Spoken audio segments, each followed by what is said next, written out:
بسم اللہ الرحمن الرحیم۔ السلام علیکم۔ کچھ عرصہ پہلے ٹی وی پر ایک ڈرامہ بڑا مشہور ہوا تھا۔ اس ڈرامے کا نام رقص بسمل تھا اور ڈرامے میں ایک مکالمہ جو کہ مرکزی کردار نے بولا تھا اور یہ بڑا ہی مشہور ہوا تھا۔ مکالمہ کچھ یوں تھا کہ اگر ایک شخص مذہبی گھرانے میں پیدا ہوا ہے تو اس میں اس کا کوئی کمال نہیں، اور اگر دوسرا ایک غیر مذہبی ماحول میں آنکھ کھولتا ہے تو اس میں بھی اس کا کوئی قصور نہیں ہے۔ اس بات پر لوگوں نے یہی کہا کہ یہ سب کچھ خدا کی تقسیم پر تنقید کرنے کے جیسا ہے، مگر آج میں جو کہانی آپ کو سنانے جا رہی ہوں یہ میری اپنی زندگی کی کہانی ہے، اور 60 سال کی عمر میں اپنے تجربے اور عقل سے یہ کہہ سکتی ہوں کہ خدا کی مصلحتوں کو بے شک کوئی نہیں سمجھ سکتا، لیکن اس ڈرامے میں جو بات دکھائی اور سمجھائی گئی اس کا مطلب اور معنی سمجھنے کے لیے میری کہانی آپ کو سننا پڑے گی، یا مجھ جیسے حالات زندگی سے گزرنا پڑے گا۔ دراصل میں نے جہاں آنکھ کھولی یہ ایک کچی بستی تھی۔ یہاں پر لوگوں کو نہ ہی تعلیم میسر آتی تھی، نہ زندگی کی بنیادی سہولیات۔ لوگ ایک دوسرے سے ہر بات چھپاتے تھے۔ میرے بابا بھی اس محلے کے بڑے ہی تھے۔ یوں سمجھیے کہ ہمارے گاؤں کے سب سے معزز شخص میرے بابا تھے، اور اگر ہمارے گھر کی یہ کہانی تھی تو پھر خدا جانے باقیوں کی بیٹیوں کے ساتھ کیا کیا بیتی ہوگی۔ میں جب چھوٹی سی تھی تو ابا اماں کو گھر میں داخل ہوتے ہی مارنا شروع کر دیتے، انہیں تانے کوسنے دیتے اور اپنے دن بھر کا غصہ اماں پر ہی نکالتے تھے۔ اماں بیچاری کمزور اور نازک عورت تھی، وہ کیا کر سکتی تھی؟ وہ بس ابا کی مار سہتی رہتی اور ان کی باتیں سنتی رہتی۔ میرا بھائی جو اماں سے بہت محبت کرتا تھا، کبھی کبھار اماں کے حق میں کھڑنا تو وہ بھی ابا ہی کی طرفداری کرتا تھا۔ اس ماحول میں جب میں پلی بڑھی تو اماں کو پھر بھی بھائی کو ہی لاڈ پیار کرتے دیکھا تھا۔ وہ مجھے بالکل بھی اپنوں کی طرح نہ سمجھتیں، مجھ سے یوں رویہ روا رکھتیں جیسے میں کوئی پرایا دھن ہوں۔ 18 سال کی ہوئی تو سمجھ آئی کہ میں واقعی پرایا دھن تھی، اور پھر جو میرے ساتھ ہوا وہ شاید ہی اس گاؤں کی کسی لڑکی کے ساتھ ہوا ہوگا۔ مجھے اب پتہ چلا تھا کہ اس گاؤں میں لڑکیوں کی رخصتیاں نہیں ہوتیں، بلکہ سودے کیے جاتے ہیں، اور سودے بھی کوئی عام خاص نہیں، ایسا سودا کہ جس کے بعد کسی لڑکی کے پاس واپسی کا کوئی راستہ نہیں بچتا۔ 18 سال کی عمر میں اماں ابا کو پہلی بار میری شادی کی بات کرتے سنا تو مجھے تھوڑی حیرت ہوئی تھی، اور پھر اگلے ہی دن ابا نے مجھے ایک لال جوڑا لا کر دیا جسے پہن کر باہر آنے کا حکم تھا۔ میں نے لال جوڑا پہنا باہر آئی تو سامنے 2 آدمی کھڑے تھے جن کی عمریں 40 اور 50 سال کے قریب ہوں گی۔ ان کو دیکھ کر میں ڈر سی گئی تھی۔ یہ کون ہے ابا؟ میرے پوچھنے پر ابا نے مجھے ان کے ساتھ جانے کا حکم دیا اور کہا کہ ان سے کوئی سوال مت پوچھنا۔ میں حیران تھی کہ ابا ایسا کیوں کر رہے ہیں۔ پھر ان آدمیوں کے ہاتھ میں ایک تھیلا دیکھا جو کچھ سنہری رنگ کا تھا۔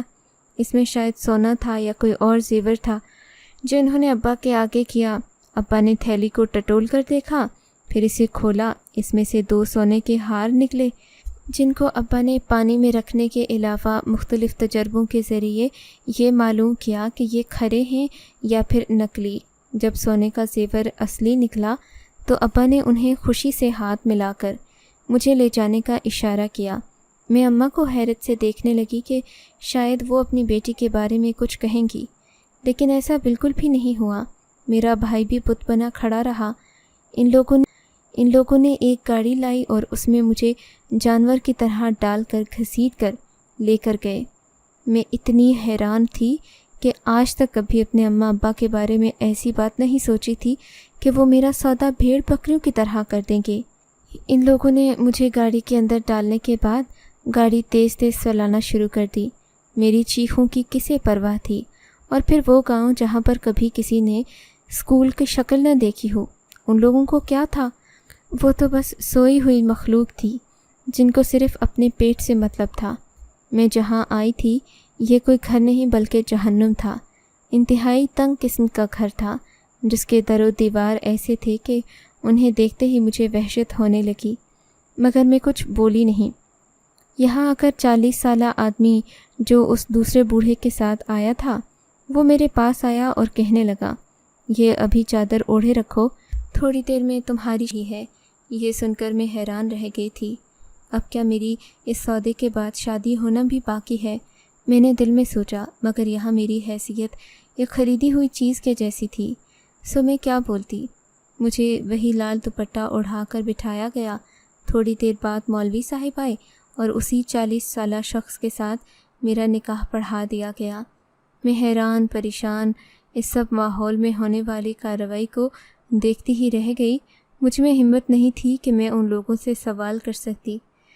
جب میرے سوالوں کا جواب میرے ماں باپ نے نہیں دیا تھا تو پھر یہ لوگ کیوں کر دیتے؟ خیر تھوڑی دیر میں سب کچھ ٹھیک ہو گیا۔ میری ساس مٹھائی لے کر کمرے کے اندر داخل ہوئیں۔ انہوں نے مجھے بھی مٹھائی کھلانا چاہی، جبکہ میرا شوہر بہت خوش تھا۔ وہ تو ایسے خوشی کا اظہار کر رہا تھا جیسے اس نے کوئی قلعہ فتح کر لیا ہو۔ اس کے بعد سے میری زندگی کا ایک انوکھا رواج شروع ہو گیا۔ میری ساس نے اپنے باقی بیٹوں کو بھی میرے سامنے آنے کا کہا۔ ان ساتوں نے مجھے تحفہ دیا۔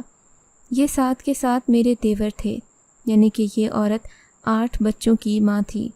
میں نے دیکھا تو مجھے اس عورت کے چہرے پر ذرا بھی رحم نظر نہیں آیا۔ ہوتا بھی کیسے، وہ تو بیٹوں کی ماں تھی۔ رحم اور ترس تو بیٹیوں کے والدین کے چہروں پر ہوتا ہے۔ میں نے ان سے کوئی بات نہیں کی، خوشی خوشی ان سب کے تحفے لے لیے۔ میں بہت ڈری اور گھبرائی ہوئی تھی۔ میرے لیے یہ دیور نہیں بلکہ کوئی درندے تھے۔ سچ ہی تو کہہ رہی ہوں، ان کی آنکھوں میں میرے لیے محبت یا عزت نہیں بلکہ ہوس تھی۔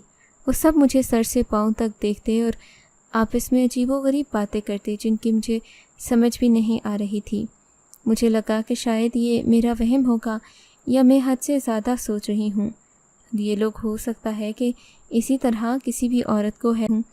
ویسے بھی ان کے گھر میں کوئی عورت تو تھی نہیں سوائے ان کی ماں کے، تو ہو سکتا ہے کہ انہیں میرا یہاں آنا اور اس طرح ان سب کے بیچ بیٹھنا عجیب لگ رہا ہو۔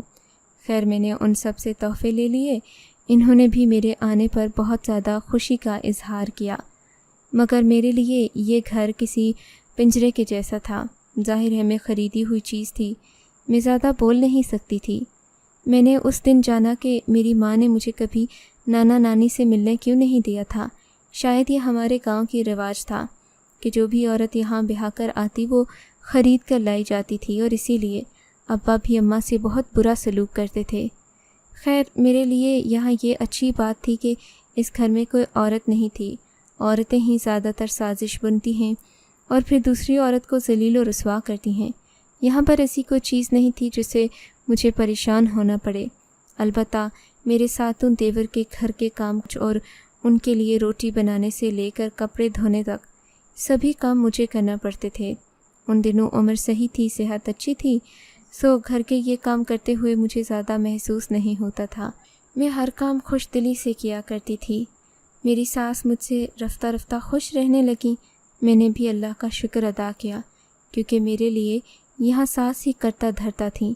اگر وہ مجھ سے خوش ہوتی تو اس کا مطلب تھا کہ میرے لیے زندگی آسان تھی، اور ان کے غصے کا مطلب تھا کہ 7 دیوروں کے علاوہ مجھے اپنی ساس کے بتائے ہوئے وہ کام بھی کرنا پڑتے جو اس گھر کی ذمہ داری میں شامل نہیں ہوتے تھے۔ خیر کچھ دن گزرے تو میرے سر پر ایک اور آسمان آ گرا۔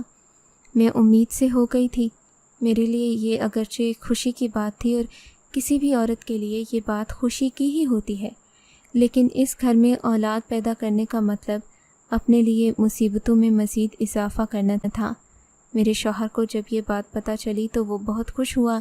اس نے محلے بھر میں مٹھائی بٹوائی۔ میں نے اس سے کہا کہ مجھے اس موقع پر کوئی تحفہ دے دو۔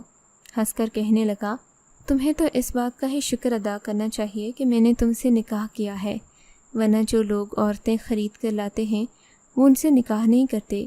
اس سے بڑا تحفہ تو میں تمہیں دے ہی نہیں سکتا۔ تم میرے پاؤں دھو دھو کر بھی پیو تو میرا احسان نہیں اتار سکتی۔ میں نے تمہیں عزت کی زندگی دی ہے، 2 تولے سونا دے کر تمہیں خریدا ہے، مگر پھر بھی آج تک تمہیں کبھی اس بات کا احساس نہیں ہونے دیا کہ تم کوئی خریدی ہوئی چیز ہو۔ تمہاری عزت کی میں نے حفاظت کی ہے۔ یہ بات مجھے بڑا عجیب سی لگی تھی۔ اگر آپ مجھ سے نکاح نہ کرتے تو کیا کرتے؟ میں نے بھی سوال کے جواب میں پوچھا تو بولے، یہ تو میں تمہیں وقت آنے پر ہی بتاؤں گا، اور اس وقت جب تمہاری اولاد پیدا ہو جائے گی۔ اپنے شوہر کی یہ بات مجھے بڑی عجیب سی لگی، مگر میں خاموش ہو گئی، کیونکہ میں ان لوگوں کے روب اور دبدبے سے بہت ڈرتی تھی۔ جانتی تھی کہ اگر ایک بھی بات غلط ہو گئی تو یہ لوگ میری ہڈی پسلی ایک کرنے میں زیادہ دیر نہیں لگائیں گے۔ اس سے پہلے بھی یہاں گاؤں کے خوفناک واقعات میں سن چکی تھی۔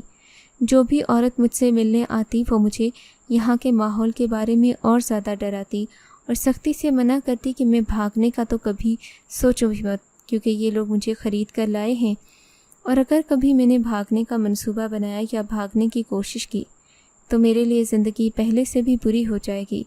ہو سکتا ہے کہ مجھے معذوری کی زندگی گزارنا پڑے۔ ایسی باتیں سن کر میں پہلے سے بھی زیادہ محتاط رہنے لگی، کیونکہ میرے لیے اس گھر میں رہنا بہت ضروری ہو چکا تھا۔ پہلے میں اپنے دیور کو جو ایک دو بات سنا دیا کرتی، اب ان کی بھی عزت ویسے ہی کرنے لگی جیسا کہ میں اپنے شوہر اور اپنی ساس کی عزت کیا کرتی۔ ساس نے مجھے سختی سے منع کر رکھا تھا کہ میں اپنے کسی بھی دیور کے ساتھ بد اخلاقی کرنے کا سوچوں بھی مت، تو میں نے اپنے دیور کے ساتھ انتہائی پیار محبت والا رویہ اختیار کرنا شروع کر دیا تھا، مگر مجھے نہ جانے کیوں یہ محسوس ہوتا جیسے اس سبھی خدمت کے باوجود بھی میرے دیور مجھے وہ عزت نہیں دیتے جس کی میں مستحق ہوں۔ بہرحال جیسے جیسے دن گزرتے جا رہے تھے میرے دیور میرا خیال رکھتے، کیونکہ اس حالت میں میرا کام کرنا ٹھیک بھی نہیں تھا۔ ایک دن میری طبیعت بہت بگڑی ہوئی تھی، مجھے سخت سر میں درد ہو رہا تھا اور الٹی بھی آ رہی تھی۔ میں نے اپنی ساس سے کہہ دیا کہ آج میں گھر کا کھانا وغیرہ نہیں پکا سکتی۔ تب میرا ایک دیور بولا، بھابھی آپ کو کھانا پکانے کی ضرورت بھی نہیں ہے، آج میں آپ کو کھانا پکا کر اپنے ہاتھوں سے کھلاؤں گا۔ مجھے لگا کہ وہ یوں ہی مذاق کر رہا ہے، مگر جب اس نے تندور پر روٹیاں پکانا شروع کی تو میں حیران رہ گئی۔ یعنی کہ ان لوگوں کو سب کام آتے تھے، بس میری وجہ سے ہی نکمے نالائق بنے ہوئے تھے، کیونکہ ان کے خیال میں انہیں ایک مفت نوکرانی جو مل گئی تھی۔ خیر، جب میں نے دیکھا کہ میرا دیور روٹی بنا رہا ہے تب میں خاموش اور مطمئن ہو گئی۔ سوچا کہ اب تو کام ہو ہی جائے گا، مجھے سو جانا چاہیے۔ تھوڑی دیر کے بعد جب میری سو کر آنکھ کھلی تو میرا دیور سالن اور روٹی وغیرہ سامنے رکھ کر بیٹھا میرے آنکھ کھلنے کا انتظار کر رہا تھا۔ مجھے دیور کی یہ بات عجیب سی لگی، میں اٹھ کر بیٹھ گئی، خود کو سنبھالا۔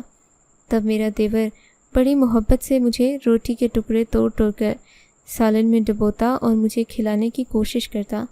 مجھے لگا جیسے میں نے بہت بڑی غلطی کر دی ہو۔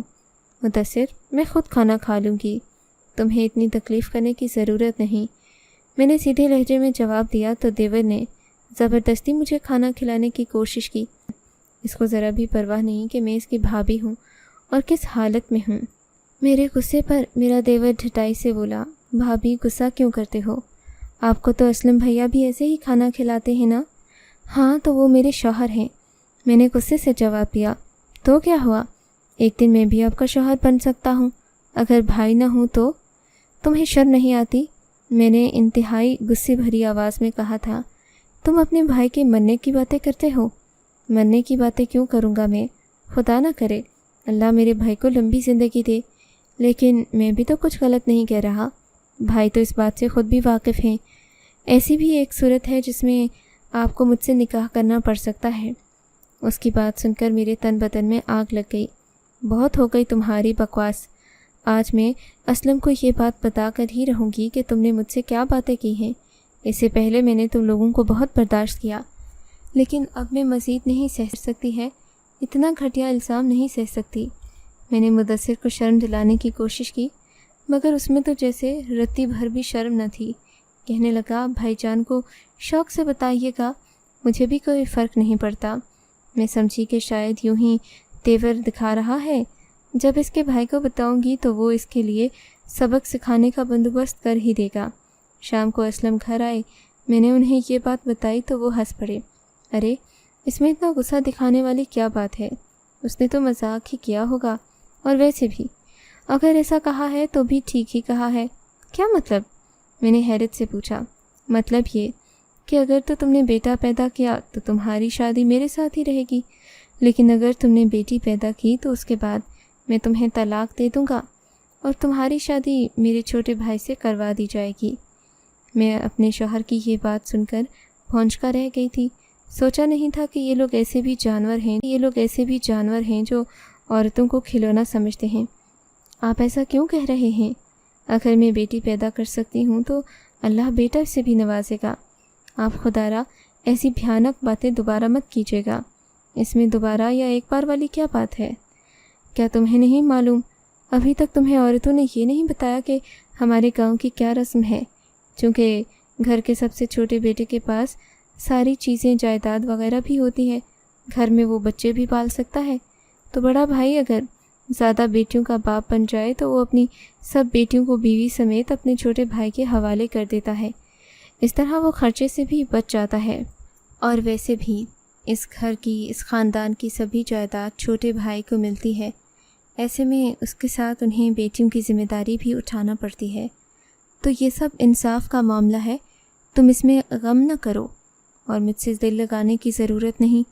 تم سے پہلے بھی میری 3 بیویاں رہ چکی ہیں، تم میری 4تھی بیوی ہو۔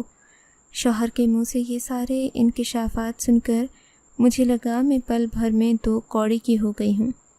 میں اپنے شوہر سے کچھ بھی نہیں کہہ پائی تھی۔ شاید دکھ اتنا شدت کا تھا کہ میں بول نہیں سکی۔ انہوں نے بھی میری حالت پر مجھے کوئی ترس کھا کر ایک بھی محبت بھرا جملہ نہیں کہا، بس یہ کہہ کر چلے گئے کہ یہ سب قسمت میں لکھا تھا۔ اپنی نالائکی بے غیرتی کو قسمت کا نام دینے والا میرا شوہر میرے لیے ایک عارضی تحفہ تھا۔ مجھے جلد ہی اپنے لیے کچھ سوچنا تھا، مگر جیسا کہ میں بتا چکی ہوں، کافی عرصہ سوچنے کے بعد بھی مجھے کچھ راستہ سمجھ نہ آیا۔ گاؤں کی عورتوں نے پہلے ہی ڈرا رکھا تھا۔ اتنا تو میں بھی جانتی تھی کہ بچے کی پیدائش سے پہلے بچے کی جنس معلوم ہو جاتی ہے۔ میں نے ایک ڈاکٹر سے خفیہ طریقے سے یہ بات تو معلوم کروا ہی لی تھی، اور مجھے معلوم پڑ چکا تھا کہ میرے ہاں بیٹی پیدا ہوگی۔ اس لیے میں اپنا مستقبل جان گئی تھی۔ یہ لوگ مجھے 2 تولے سونے کے عوض خرید کر لائے تھے۔ اب ظاہر ہے مجھے اس طرح جانے تو نہیں دے سکتے تھے۔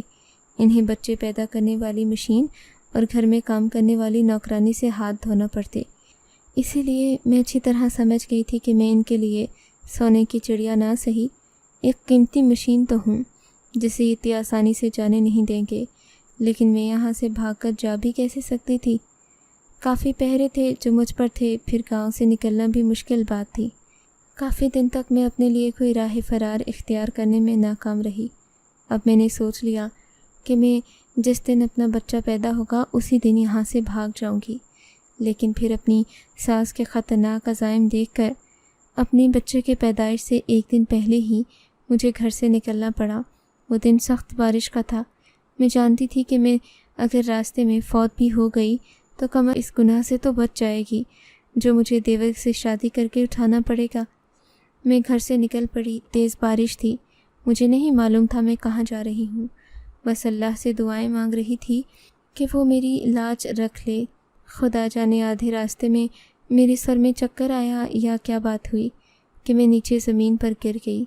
مجھے اپنی آنکھوں کے سامنے اندھیرا پھیلتا ہوا محسوس ہوا۔